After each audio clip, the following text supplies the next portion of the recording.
questions, Prime Minister. Dame McHillier. Number one, Mr. Speaker.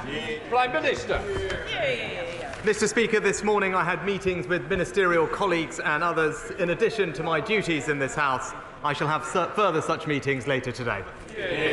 Dame McHillier. Mr. Speaker, the Prime Minister promised integrity, professionalism and accountability in government. His Home Secretary has leaked information, is overseeing chaos in the Home Office and has broken the law. What will she actually have to do to get the sack?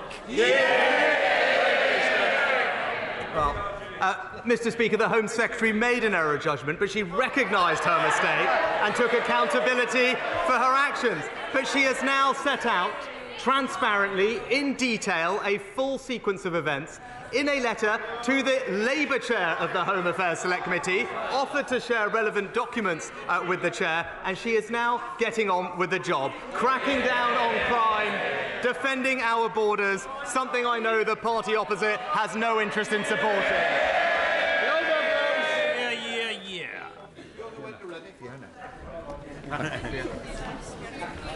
My 19-year-old Congleton constituent, Mary, who has been in care much of her life, has worked long and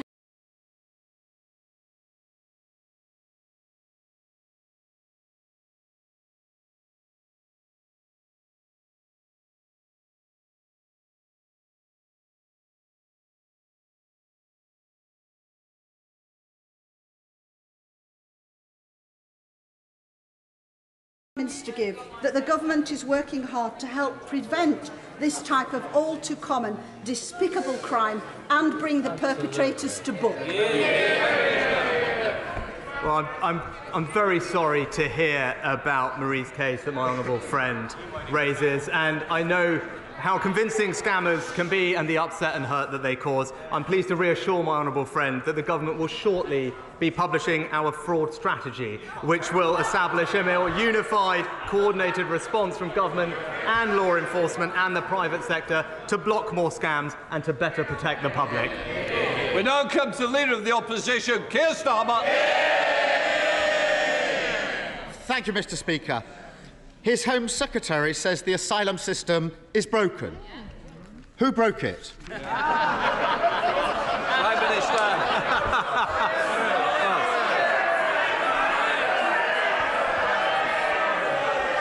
Well, Mr. Speaker, let's just we can look at the record on migration policy. Let's look at it.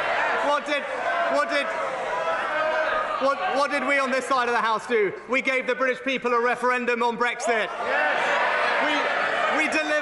We delivered Brexit. We ended the free movement of people, Mr. Speaker. That's our record on migration policy. It's not something the honourable gentleman supported. He opposed it at every turn, and it's not what the British people want. No one wants open borders on this side of the House. They've lost control of the borders on their side of the House. Mr. Speaker, four Prime Ministers in 5 years, and it's the same old, same old. He stands there and tries to pass the blame. If the asylum system is broken, and his lot have been in power for 12 years, how can it be anyone's fault but theirs? Mr. Speaker, people rightly want to see us getting a grip of migration in our borders. But look, let's look at the record. Let's look at the record. The right honourable gentleman, he voted against the Nationality and Borders Bill. He said he would scrap the Rwanda partnership. He opposed the ending of free movement of people. Look, border control is a serious, complex issue. But not only does the party opposite not have a plan, they have opposed every single measure we have taken to solve the problem. You can't attack a plan if you don't have a plan. We voted against it because we said it wouldn't work, and it hasn't worked. He says he's getting a grip, he's got a plan. So let's have a look at that plan. The Rwanda deal was launched in April. It cost the taxpayer £140 million and rising. The number of people deported to Rwanda is 0. Since then, 30,000 people have crossed the Channel in small boats. It's not working, is it? He hasn't got a grip. Mr. Speaker, we on this side of the House are clear that we want to defend our borders. When the Shadow Home Secretary this weekend was asked, she couldn't answer a simple question if the party opposite was in favour of higher or lower migration. It's that simple. The Home Secretary and I, when it comes to tackling on migration, reducing migration, we are on the same page. That party's policy, it's a blank page, Mr. Speaker. Mr. Speaker, blame others, deflect, attack on something else. So much the new age of accountability. Of all the people who arrived in small boats last year, how many asylum claims have been processed? Prime Minister. Mr. Speaker, we do need. Mr. Speaker, not enough is the answer, very straightforwardly. Not enough. And that's what we're going to fix. But the honourable gentleman raises this question. What are we doing? We've increased the number of processing officials by 80%. We are putting an extra 500 more by next March. But if he really was serious about fixing this problem, then he would acknowledge that we do need to tackle the issue of people putting spurious claims, spurious, repeated, last-minute claims to frustrate the process. That's how we'll tackle the system. So why, then, did he vote against the Nationality and Borders Act, which deals with it? Mr. Speaker, he says not enough. You can say that again. It's 4%. 4% of people arriving in small boats last year had their asylum claim processed. According to the bookies, the Home Secretary has a better chance of becoming the next Tory leader than she has of processing an asylum claim in a year. And he talks about numbers. They're only taking half the number of asylum decisions that they used to. That's why the system is broken. 4,000 people at the Manston Air Force Base, massively overcrowded, all sorts of diseases breaking out. So, did the Home Secretary receive legal advice that she should move people out? Yes or no? Prime Minister. Mr. Speaker, the right honourable gentleman is very fond of reminding us that he used to be the former Director of Public Prosecutions. So he knows the government's policy on commenting on legal advice. But what I can say is the significant action that the Home Secretary has taken to fix the issue. Since September, 30 more hotels with 4,500 new beds, appointing a senior general to control the situation at Manston, and indeed increasing the number of staff there by almost a half, Mr. Speaker. These are significant steps to demonstrate that we are getting a grip of this system. But this is a serious and escalating problem. We will make sure that we control our borders, and we will always do it fairly and compassionately, because that's the right thing. Keir Starmer. Mr. Speaker, he talks about my time as Director of Public Prosecutions. I prosecuted people smugglers. He can't even get an asylum claim processed. I think the answer to the question whether the Home Secretary received legal advice to move people out of Manston is yes. He just hasn't got the guts to say it. Weak. To move people out of Manston is yes. He just hasn't got the guts to say it. Weak. He did a grubby deal with her, putting her in charge of Britain's security just so he could dodge, and just hasn't got the guts to say it. Weak. He did a grubby deal with her, putting her in charge of Britain's security just so he could dodge an a proper Home Secretary, scrap the Rwanda gimmick, crack down on smuggling gangs, end the small boat crossings, speed up asylum claims and agree an international deal on refugees. Start governing for once and get a grip. Mr. Speaker, the right honourable gentleman. Front rows. Can we just calm it down a little? I do want to hear the replies. You're covering your mouth's not helpful to me or you. Come on, Prime Minister. Mr. Speaker, the right honourable gentleman rightly raised the topic of national security, because it is important. But this is the person who in 2019 told the BBC, and I quote, "I do think Jeremy Corbyn would make a great Prime Minister." Let's remember, Mr. Speaker, let's remember that national security agenda, abolishing our armed forces, scrapping the nuclear deterrent, withdrawing from NATO, voting against every single anti-terror law we tried, befriending Hamas and Hezbollah. He may want to forget about it, but we will remind him of it every week, because it's the Conservative government that will keep this country safe.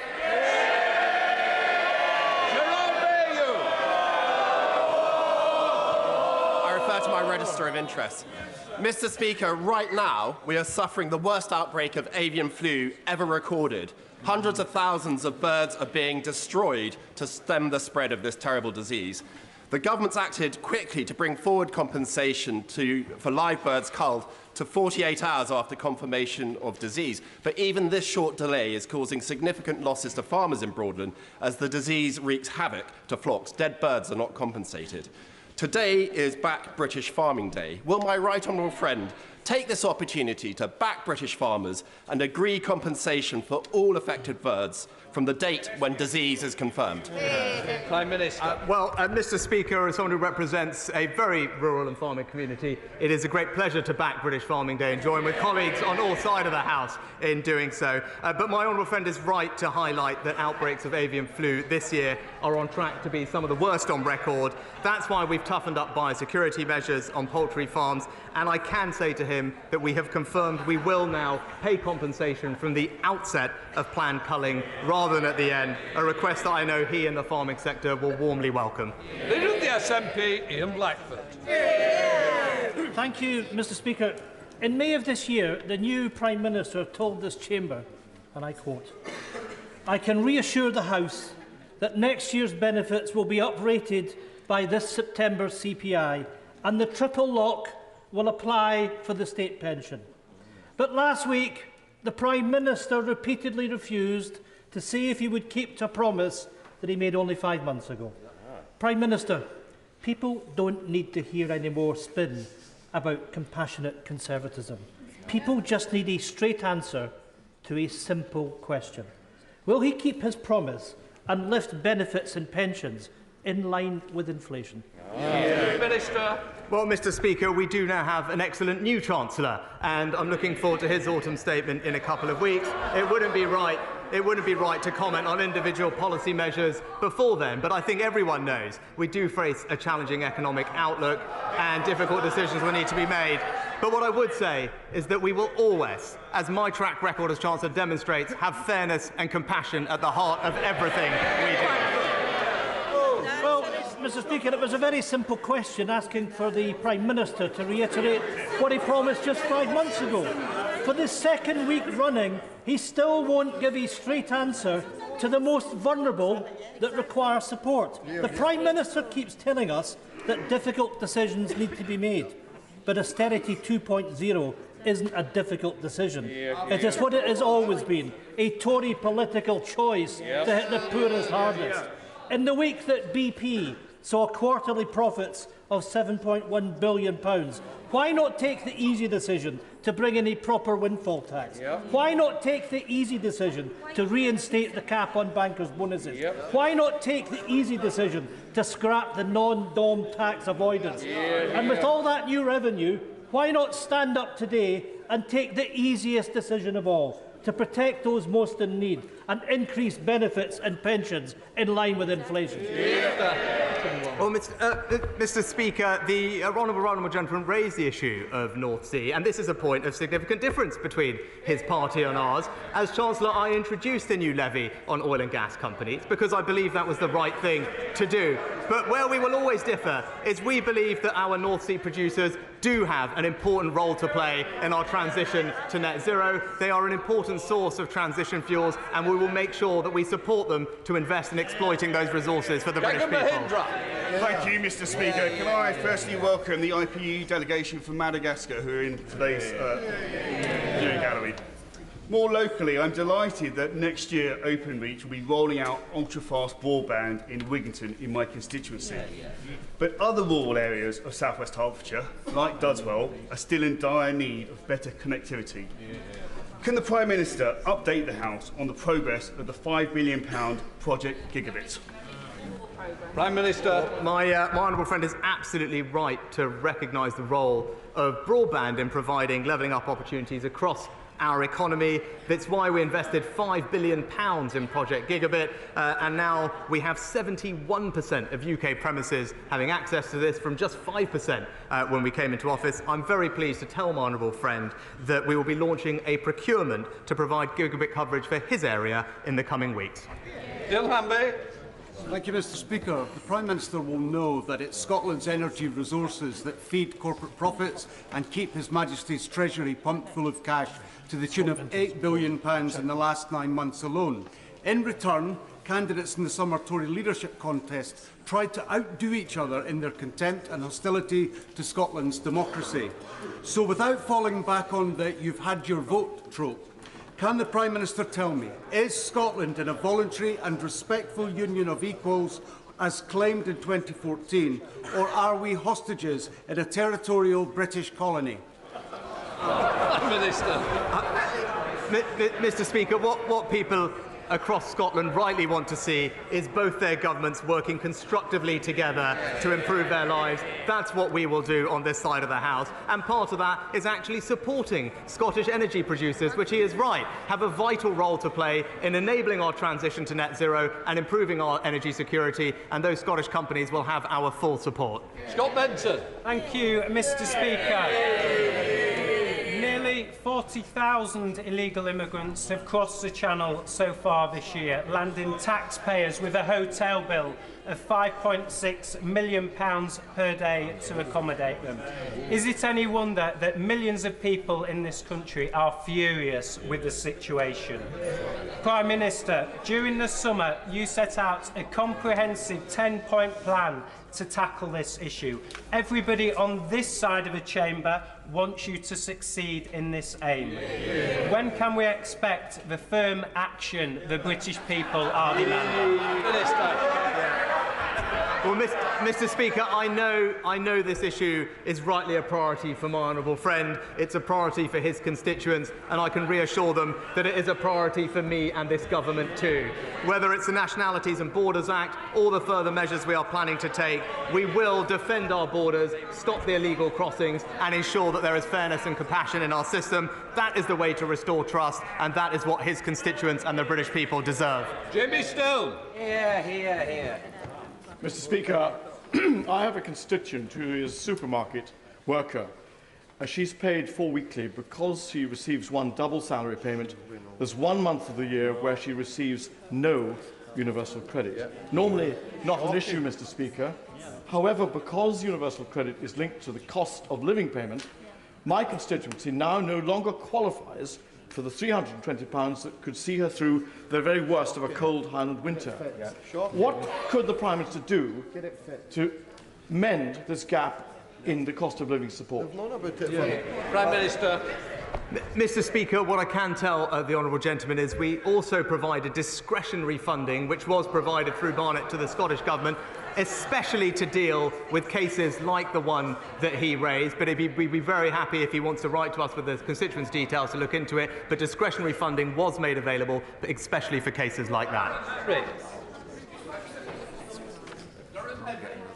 Thank you, Mr. Speaker. I was visited at one of my surgeries in Broxtowe by my constituent, Aaron Horsey. In his arms was his 3-week-old newborn baby, Tim. Aaron's wife, Bernadette, tragically passed away whilst giving birth to Tim. Aaron came to see me regarding the disparity that exists over shared parental leave. The current eligibility requirements differ between that of the surviving birthing partner as compared to the surviving non-birthing partner. And this meant in Aaron's case he was not entitled to leave to raise his son. Would the Prime Minister ensure that both my constituent and I can meet with the relevant minister to make sure that we move towards a future where parents are not in this position? Prime Minister.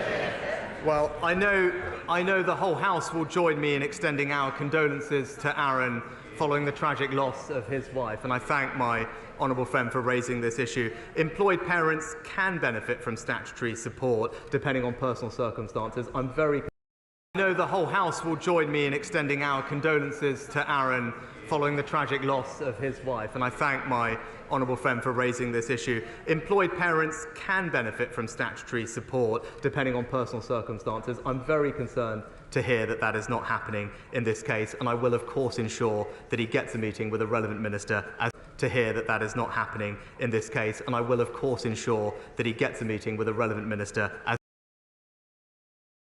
to be stripped of its charitable status, saying the very purpose of the IEA, shrinking the state, is political. Is it right this body receives charitable tax status? And will the PM meet with me to discuss the influence bodies such as the IEA exert on politicians, including what influence they still have with him?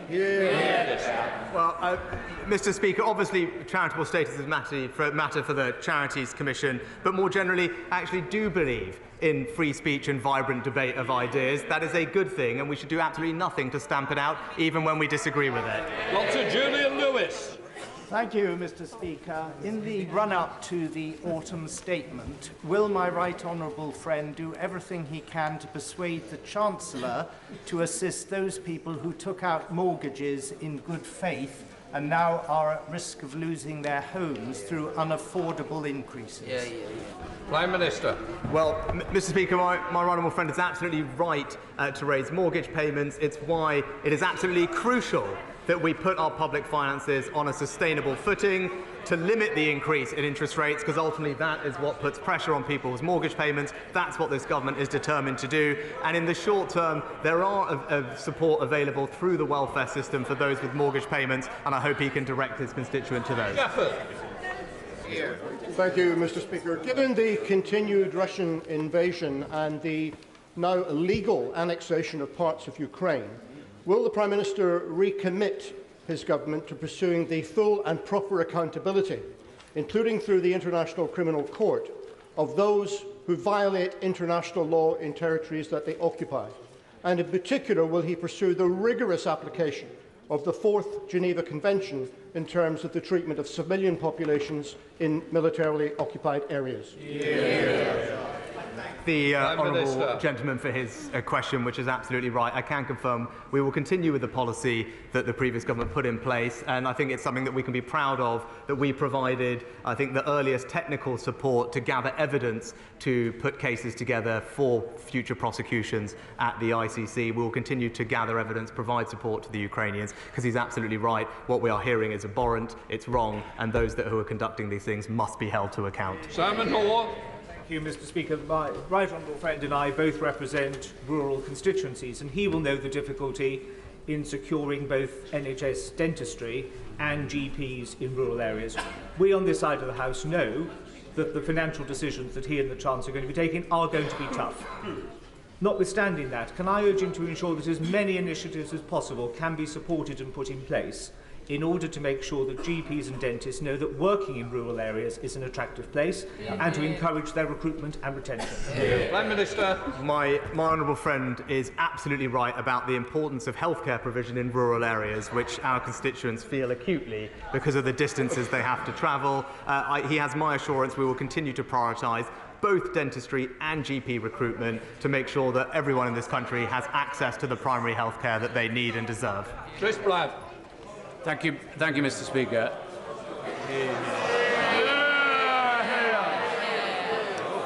I'm not going to be bullied into silence by anybody in this House.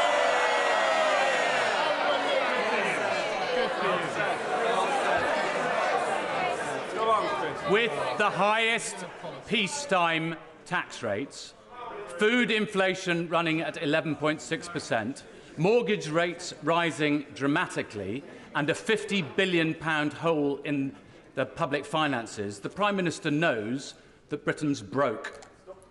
What is it about the 12 years of Tory rule and 5 years of him as a minister that has made such a mess of Britain?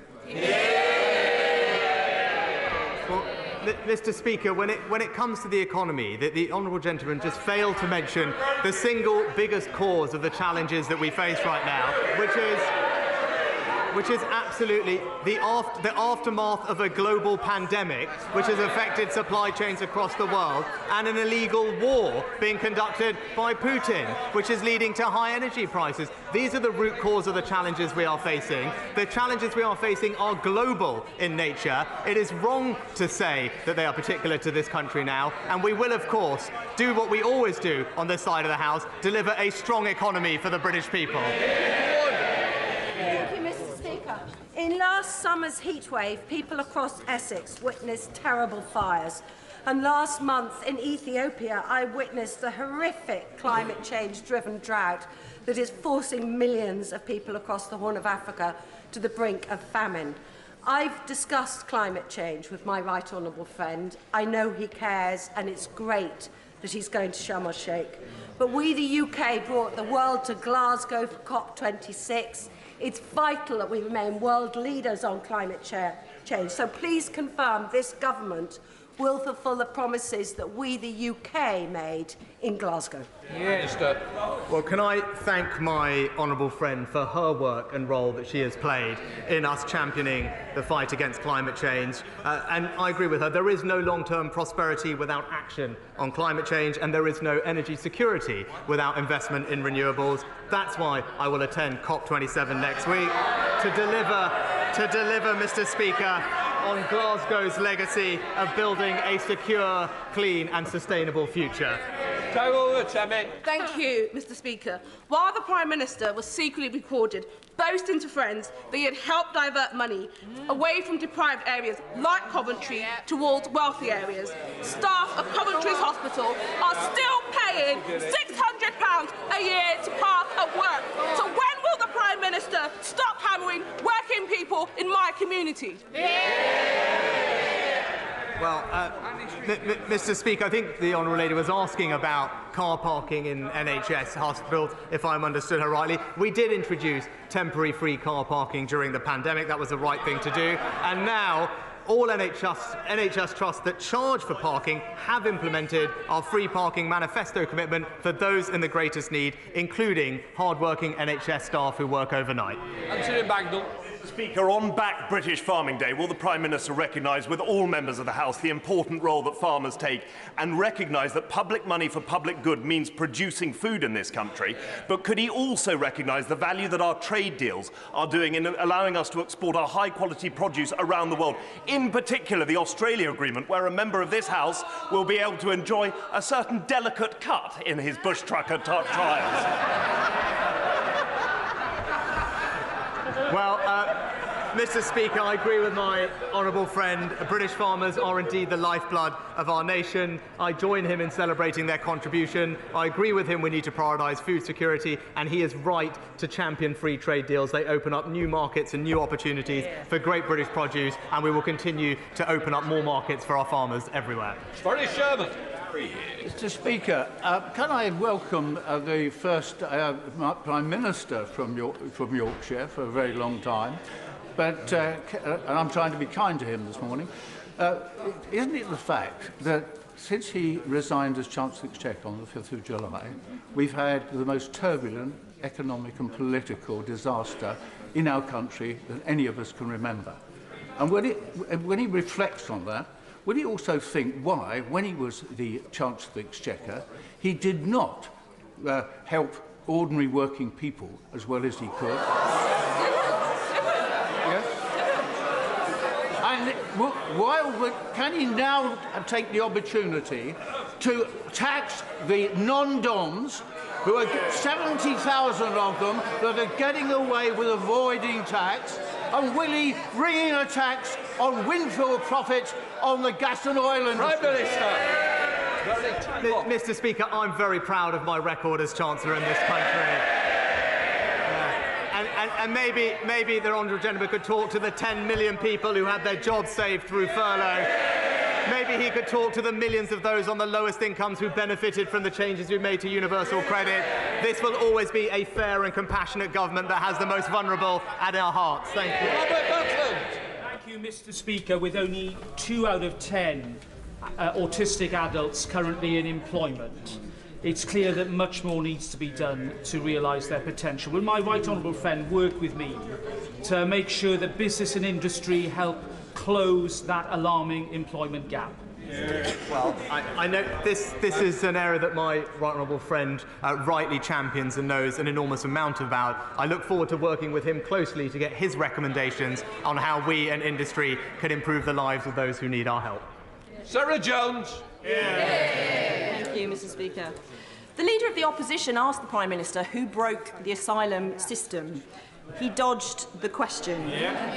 The truth, Mr. Speaker, is that the backlog is now so great, decision-making so collapsed, and returns so low, at a tenth of what they used to be, that the criminal gangs have a business model to die for.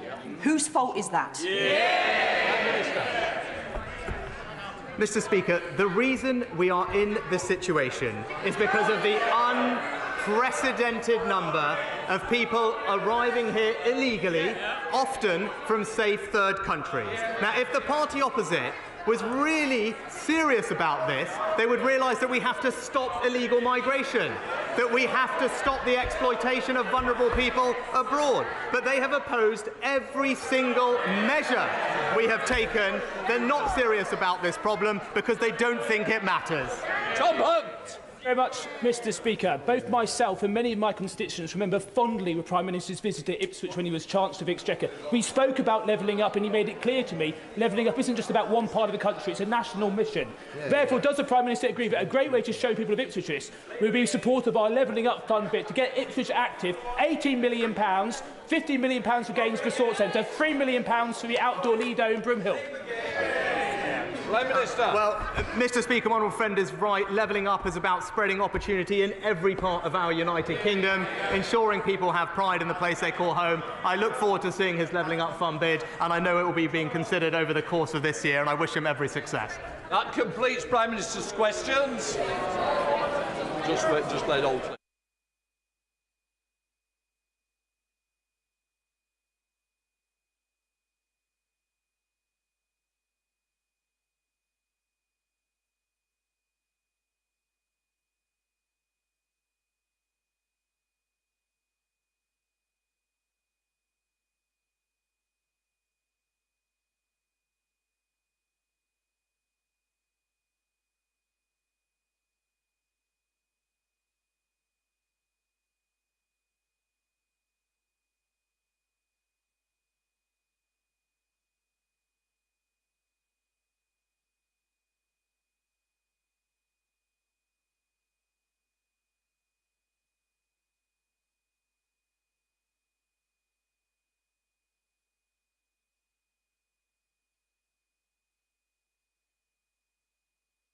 Order, Afzal Khan.